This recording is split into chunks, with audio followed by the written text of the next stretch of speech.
dudes, this is Roseanne Sorrentino Pepper in the original version of Annie, and you're listening to Tommy Throwback Kovac on Splat from the Past. He has no filter, but his big heart makes up for it. Hey dudes, welcome to Splat from the Past, the only 80s themed horror and sci-fi show where things can get totally radical. Now today, I will be welcoming a gorgeous lady you all remember from the 1980 cult classic musical Fame, Antonia Franceschi, and I can't wait to have her on the show today because it's the 40th anniversary of that movie, and people have a tendency to forget just how groundbreaking that movie was when it came out in 1980 with, with everything that was going on in the world. This was like post-civil rights, and all the craziness that happened. This was during, the Iran deal with Jimmy Carter and everything. And I think with all the craziness that's going on currently, this would be a great episode to do. So I'm going to have her on the show to talk about that movie. She was also in Grease. She worked with Stanley Donen in The Red Shoes on Broadway. And she's just had an amazing life and career. So yeah, here is my interview with Antonia Franceschi. Hey, Antonia. Hey, how you doing? I'm great. Welcome to the show. How are you doing? Yeah, good, thanks. Nice. This is such a great honor. Thank you for taking the time today. Oh, no problem. So, going back in time, I read that you started doing ballet dancing at age 4. Really? Yeah. Maybe. Huh. I don't remember. I think the story goes that my mom liked to take ballet class, and after she had me, she would go at night, and then I would just be sitting there under the piano, and then eventually I just got up and started doing it. Right. So it could have been done, but I mean, training, obviously later, yeah. Nice. So she got you into dancing, and once you started, you were like, I'm not going to stop.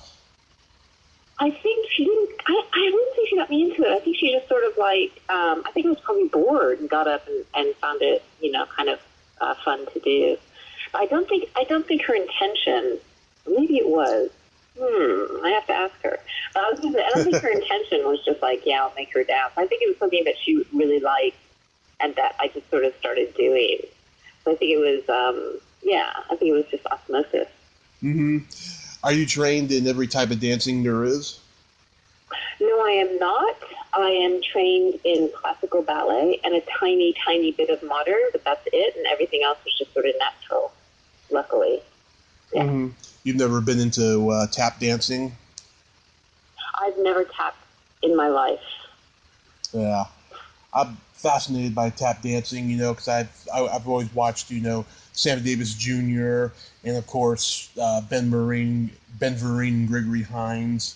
I think, especially Sammy, I think was the best at it. They're incredible, yeah. Hey, so tell me, how did you get started in doing Splat from the Past?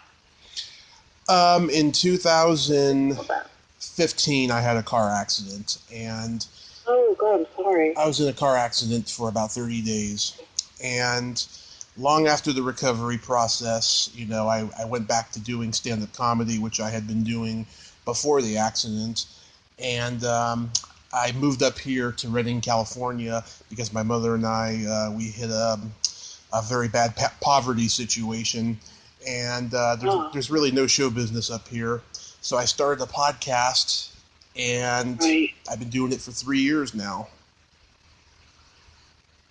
Right. And that's working out? Is that working out? I've done 877 interviews. Wow. So are you following sort of your passion or just something that you think people would like to know about? I'm following my passion. I'm trying to keep the cult movie, cult musician, cult comedian alive, because everyone is in such a comfort zone with, mainstream entertainment of today that's just god-awful. Right. Yeah. It's god-awful. So yeah, that's what I've been doing. And that helps you keep you and your mom going. Oh, yes it does. My mother is so proud of me. Oh, good. Good. And my father too. My whole family is, but yes, it's just been profound for me. Very profound. Good. And stuff. Good. And do you have anything left over from the accident?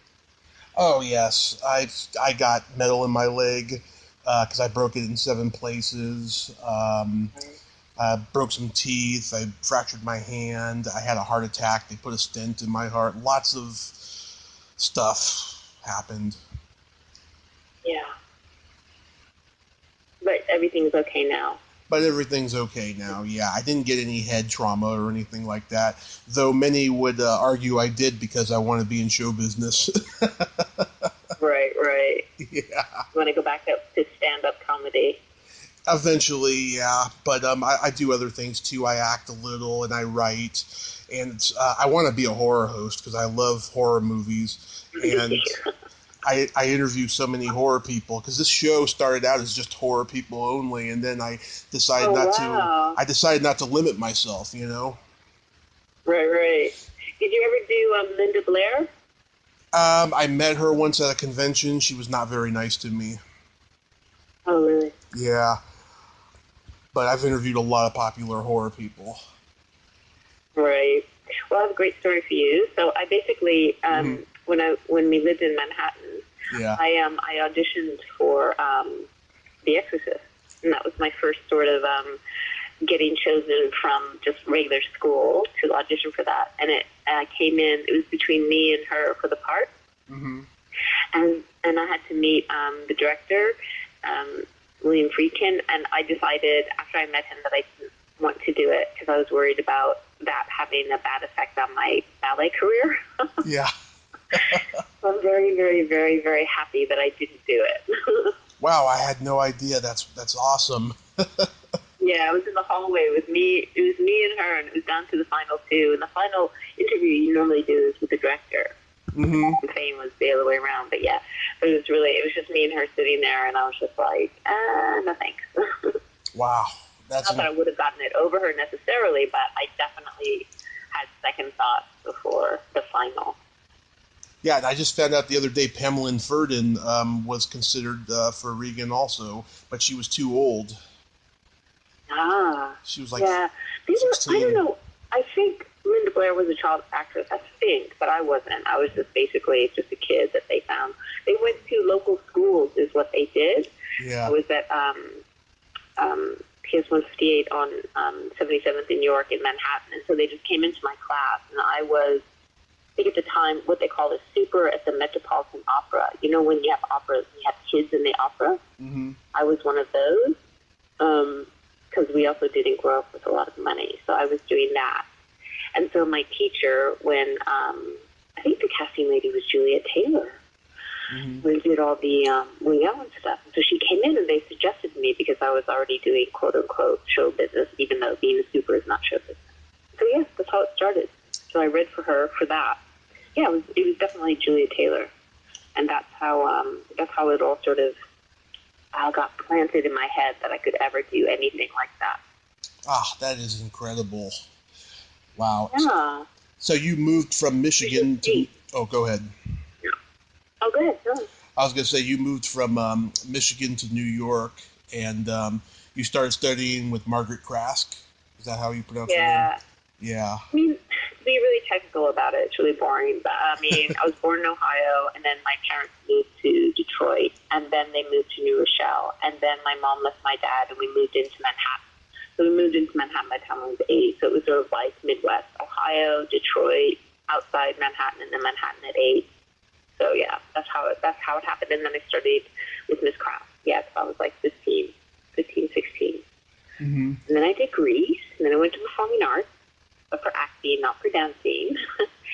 And then I did Grease, and then I did the movie Grease. I was underage. Did it. It was just a wonderful story. I was in the high school performing arts for drama, and I would take ballet class after school. Right. I wanted to be well-rounded. I wanted to have some acting so that I could do like The Greatest Geek myself, which never happened. But so I studied acting, and then I had a really good friend in my sophomore year named Jerry. And Jerry was into musical theater, and the high school performing arts was in the theater district in Manhattan. So Jerry said to me, and also, when you're like 15, 16, they say it's really good to start auditioning so you get used to what an audition is like. So basically, Jerry said to me, there is an open call, the movie, down the street after school. Do you want to go? And I was like, first of all, what is Greece? Second of all, okay. So we went together, and it was just this open call, and there was a line around the block. It was like a couple blocks from school, and we went. And got into the theater, learned, it was like hordes of people, and it was just like chorus line, how they did that thing, 5, 6, 7, 8, and people dance, and people get cut. People dance, and people get cut. Mm-hmm. So it was that. So I was going in the group. My friend Jerry had just gotten cut. I did the combination, and then you hear this voice in the audience, turned out to be Pat Birch, the choreographer, goes, you, do it by yourself. And I was like, okay. I did the combination by myself, got a call back, went the next day, I was just like, whatever, did the call back, and they were like, anyone under 18 leave, and I was just like, I'm just auditioning because it's the smart thing to do. Yeah. And I did that. Then I went back to school, and like a month later, I get a call, and they're like, so you have to be in California on these dates. And I was like, what are you talking about? I was like, do I have the job? They're like, yes. And I was like, okay. So that's how I found out I got Grease the movie. And then Pat Birch called me, and she goes, look, I know you're underage, but it'll be our secret. I was like, okay. So off I went to California. Oh, my God. So that was that. Yeah, really cool story. So that leads into the fame story. So basically, I did that, and then I had to get a fake birth certificate. Big secret. Right. Great experience. Some great things, some not great things, but amazing, the working experience. But it was hard being on my own, in California. So basically did that, came back, felt I missed a lot in the 2.5 months that I was there in terms of I wasn't at, like ABT summer programs. I felt I was losing a lot ballet-wise. I was so focused on, making a career. So the next summer came, and then I got a scholarship to School of American Ballet. I did that. And then in the School of American Ballet, then, so that came out, that was 79, and then 80, then I think it was 80, yeah. And then in 1980, they were looking for a girl for my class. I'm in SAB, I'm doing really well, it's really competitive. And then they're looking for a girl for fame. They're looking for a ballet dancer that can act. And so, I was like, they called me, and they were like, we hear about you in New York. And I'm like, I don't want to do it. I don't want to do it. I just did a film. I felt it sidetracked me, so I said, I'm not interested in auditioning. So then, in my class at SAB, all my friends auditioned. They couldn't, that started to pique my interest. Nobody was getting it. Like, everybody was auditioning. And I was like, so then they called me to just come in and read. And I said, okay. So I went in and read. And that, by then, I have to say, I was really curious. I went in and read, and the first scene that I read was the crying scene. Yeah. And so I read that, and then they said, stay here. And then I went directly from the first read of the casting lady into Alan Parker's office. And I read for him, and he filmed me at the same time. And that was it. Wow. See the part? Wow, that's amazing. So we shot that. I have so many questions now. There you go. Okay, going back to... Oh, well, let me finish the story. Let me just finish the story. Okay. So basically, so that was amazing. I loved Alan Parker. He screen tested me as I was doing my first audition, the crying scene. And then I had to go for Louis Falco and do the dance scene, and then I got the part. And then I was still going to SAB. The only thing you need to know is School of American Ballet was Balanchine's. To get into New York City Ballet, Balanchine's company, you have to go to School of American Ballet. The way you get into the company, this is for ballet people. It's really intense. There's 2 top levels, C2 and D, at the School of American Ballet, back in the day. This is like 1980. And Mr. Balanchine comes in. You never know when. He comes in, has a look at the class that's going on, chooses, and leaves. But he doesn't, point and say you're in. He just comes in, observes, right, says to who's ever next to him, the rehearsal director, these are the people I like, and then that's it. And that is it for, your career. That's it. Wow. So I was shooting the film, and I was like, oh my God, what happens if I'm filming and he comes in and I miss what I've been focusing my whole life on? You know what I mean? Yeah. Turns out, long story short, I was in the class, luckily. He did come in, sat at the front, did the class. Class is usually 10:30 to 12, did the class, and I had to go film. So I left after the class was over. I didn't stay at the school. I went to on location, filmed that day, got home after filming, and a friend of mine calls me, like, really drunk. She's like, hey, how you doing? I'm like, I'm good. She was like, you don't know, do you? I was like, no. She was like, you're chosen. And I was like, oh! So I, like, went crazy. But it was such great luck that I was there. Yeah. Came in. So that's it. Now you can ask a million questions. Go. Okay. Had you seen the Broadway version of Grease? No, I didn't even know what it was. Wow. No, went for the audition, dude. I'm like standing outside with this big line. Everybody's dressed up with leather jackets, and I'm just in my like beige jeans. Yeah. I had no idea what it was. Like none. Yeah, Zero. Because I talked to Barry Pearl, and he was in the original play. He said it was just an amazing show, amazing time. All the great actors he worked with, not just Travolta, but Richard Gere, Barry Bostwick, Bruce Boxleitner, Adrian Barbeau was in the show, Mary Lou Henner. I mean, so many great actors. God, so true. Yeah. Yeah. How long were you there for the shooting of the movie? The movie was like 2.5 months, because what they did was, Pat Birch, who's still alive and is just brilliant. I think she choreographed the original Broadway show. She was there, I would definitely call her like assistant director to Randy Kaiser, because she did all the dance scenes. But she asked for a 3-week rehearsal period, which was, of course, genius. Right. Because it was 3 weeks, and then we shot, I guess, for 2 months. It was a long time. Let me put it that way. It was a long time, which is one of the reasons I'm sure it's so good, the movie, because she did all the group scenes. Those huge to choreograph. Mm-hmm. So there was a huge like gymnasium. I don't remember the space. Maybe it was a lot. I don't remember. But she had 3 weeks of rehearsal. Wow. And Travolta, he was a good guy? Just sweetheart. Yeah. Absolute sweetheart. He used to look after me a little bit, because he probably just sensed that I was really young. Yeah. Yeah, he was really, really sweet, really, really nice guy. Kept to himself a little bit, like really shy. Yeah. I think it's just when he was becoming a big movie star. Yeah. Olivia. Really nice guy. Mm-hmm. Olivia Newton-John, she's so talented. She's great. Mm-hmm. Really nice again. Really, really nice. Really nice people. Was Fame a Broadway musical? No, only after. They made it into a musical after. Oh, okay. Yeah. I think it was a very bold movie. It just has really great commentary and message. I think it's a really good film, because Alan Parker and Alan Marshall were really, really good filmmakers. Mm-hmm. It wasn't like a musical. I mean, he had done, Midnight Express, Angel Heart. I mean, he's like so good, as a filmmaker. So I think that has just everything to do with it. And he not saying it, but he cast it well. Yeah. Really well. He wanted to keep it as close to, real as possible. And I just think he did a great job. And it was everybody the thing about Grease is that nobody was really their age. Mm-hmm. You know what I mean? But in Fame, most everybody was really, especially the group scenes, everybody was from school or downstairs, had such a vibe. Yeah. Is it true, though, that he didn't get along with a lot of the cast members? Who? Alan? Alan Parker, yeah. Which one?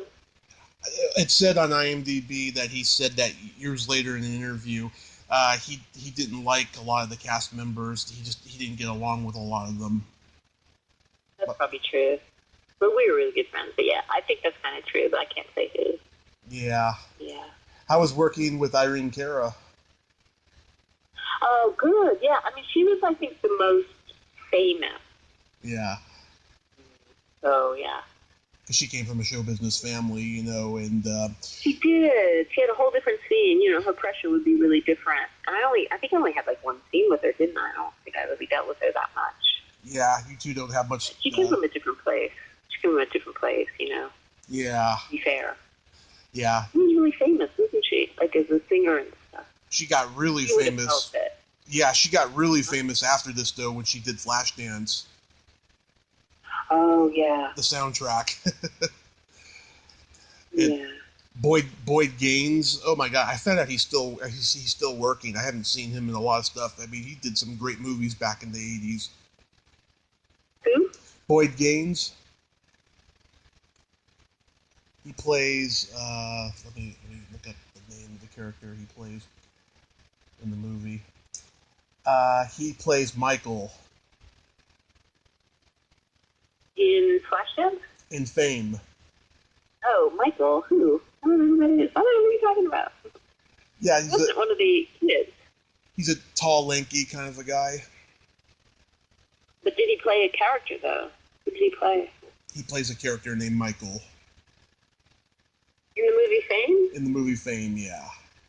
Okay, that's scary. I don't know who you're talking about. Yeah, I can't remember either of who he particularly played. But I was watching him in a movie recently that made me think about him. Mm. Did you like the TV show version of Fame? I was asked to do it, Mm-hmm. but I didn't because I joined New York City Ballet instead. I didn't watch it a lot, if I'm 100% honest. Yeah. I didn't watch it a lot. Yeah, I didn't really see it, you know. I mean, I think, Yeah. I'm sure, yeah, I don't know. I don't know anything about it. I was just busy then rehearsing and performing through the whole 80s and 90s, and then, yeah, I missed all that. Yeah, I've been trying to get somebody from that show for a while now and stuff. I hope I do. I had someone on recently who guest starred on it once and stuff. But I think the next year, Steve Martin made Pennies from Heaven at MGM, and that was a real disaster. I think that movie kind of killed the MGM musical. I don't think they made another one after that. Yeah. Right. But do you remember the reception for this movie is good? Yeah, I saw it in New York, but I didn't go to the LA opening because I was already under contract. I was working, I think I was performing with either New York City Ballet or McCarver and Company. So I went to the opening in New York, and that was great. That was so great. It was so fun. It was such a good time. Mm-hmm. And also, too, A Chorus Line was on Broadway at this time, and it was huge. And it's been documented that this movie was inspired by A Chorus Line. That could be. Yeah. Yeah, that could be. Yeah, it's amazing. Did you know that you're credited as a dancer on TV in The Karate Kid Part 2? I did. I get residuals for that. Really? They're like 69 cents, but it's like really funny. It's so funny to get residuals for Grease, Fame, and Karate Kid 2. It's kind of great. Yeah. That's awesome. You were also in the Golden Bull. I was, yeah. As a dancer, I did that for Carol Armitage. She was the choreographer, and that was when I was living in London. Yeah, that was cool. That was just a day shoot, though. That wasn't anything. I didn't feel very involved in it. Because I was just, yeah. Did you get to talk to Uma Thurman or Kate Beckinsale? I did not. There was a guy in it, though. Anyway, I didn't, I just did a day shoot, did my job, put my wig on, did my thing, and that was that. Yeah. You also did the Red Shoes on Broadway. I did. Yeah. How was that experience?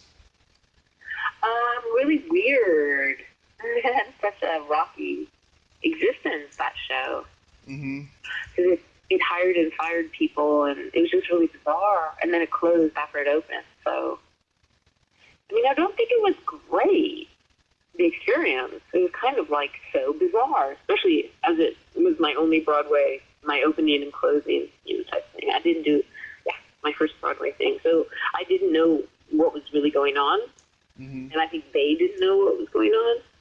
So I'm sure, as you can imagine, that would be really weird. Oh, of course. But did you at least consider it a highlight because you got to work with Stanley Donen? I do not consider it a highlight. I'm 100% honest. And that has nothing negative against anybody. I don't know anybody from that show that would consider that experience a highlight. Not at all. Wow. It was so fraught. It was fraught. Yeah. I don't think anybody had a good time on that. That's sad because, Stanley Donen, who directed all those great MGM musicals back in the day, in the world of dancing and musicals, working with Stanley Donen is like shooting heroin with Miles Davis. I think we thought he was going to save it. Yeah. You know what I mean? And then it didn't happen. Oh, was there an original director before he came on? Oh, yeah, he came in. He replaced someone. I forget her name, but he replaced someone. Mm-hmm. Yeah, no, the director got fired, Mom. It was like... Oh, I didn't realize that. that environment. Did you ever get to meet Gene Kelly or Fred Astaire? No, God, I wish. I wish. Yeah, I grew up watching... My mom took me to see all the Fred Astaire movies when we moved to Manhattan at 8th Street, St. Mark's, and so we saw, all the Fred Astaire movies for my education, and that was amazing. Yeah. Yeah, they were rerunning the old movies. Yeah. I heard there used to be so many theaters in New York, and they're all closing now, even before the pandemic started. That happened a long time ago, didn't it, with Netflix and Amazon and all that? Nobody goes to theaters that much. Only the really big ones, the multiplexes, stay open. Yeah, it's sad. Where I'm from in the Bay Area, we have the Stanford Theater in Palo Alto, where we play all the classics from Hitchcock and Cary Grant and Jimmy Stewart and so many. So great, yeah. Yeah, I hope that place. Those classics, they're so important. Yeah, I hope that place stays forever because I'd be devastated. Yeah. It's a landmark theater. I think if you're going to do anything in the arts, you have to see those films. You have to go back to Fellini, you've got to go back to Zeffirelli, you have to go back to, further back, you have to go to The Wonderful Life. You have to just go all the way back. Howard Hawks, Kubrick. Orson Welles. You got to go way back and see everything. Otto Preminger. Yeah, a lot of legends. Yeah, wow. And even the silence. Mm-hmm. All the Chaplin, all the other ones, great. Yeah, all of them. Yeah, I try to get my son to watch the classics and stuff, and the Pacino and all the things. Even now the 70s are classic. That's great. I started young too, watching all the classics. It's really important. Really important. Absolutely. When you were studying acting at the High School for the Performing Arts, did you have any prominent teachers? I did not. No, I was very, very shy. I didn't have problems with anybody. Basically ever. Yeah, I was very submissive. How about... the teachers, they were really good. I had really good luck with teachers is what I'm trying to say. Instead of saying I'm submissive, I haven't had problems with any of my teachers, and they were all great. Mm-hmm. How about any classmates that went on to become successful in acting? In acting from there? Not from my year. The other thing, too, is I got kicked out of performing arts after I did Grease.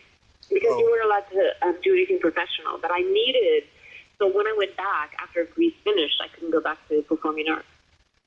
So I wasn't allowed to because I did the movie Grease. You weren't allowed to be professional, which makes total sense. But it was really upsetting.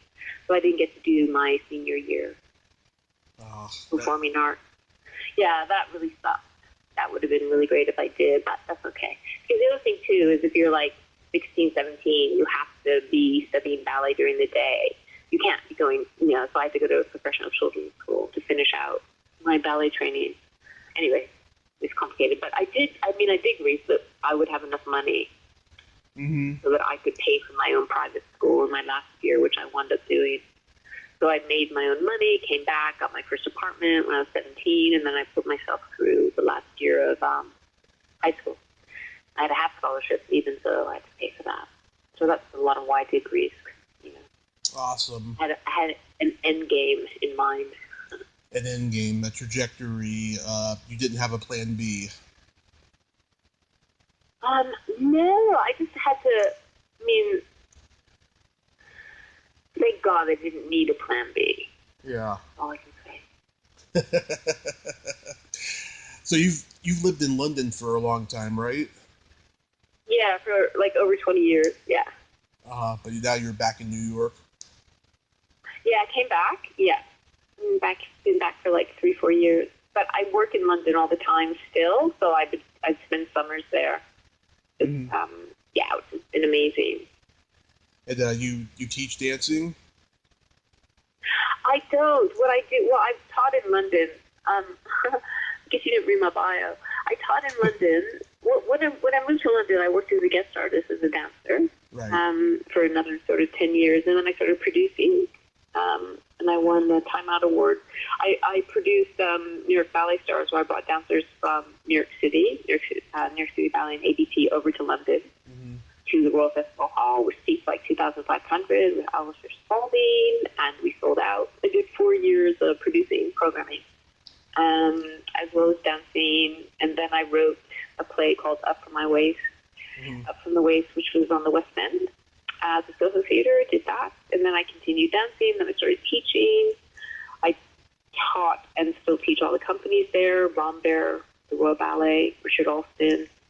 So, huge community. So, for over the 20 years, I just sort of pretty much did everything from playwriting to acting. I did dramatic monologues, teaching, choreographing, became a choreographer. I just choreographed Othello for the Globe Theater 2 summers ago. And I was supposed to be doing a play at the Bristol Old Vic this summer, choreographing a play called Semmelweis starring Mark Rylance. So I've been doing that. Yeah, just transitioning into sort of every aspect of theater and dance. Mm-hmm.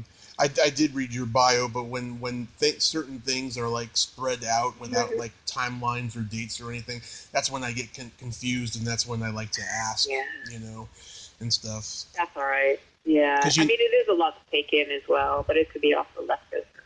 Yeah. The experience. Yeah, totally get that. You never know, unless you don't ask. Well, Antonia, thank you so much for coming on today.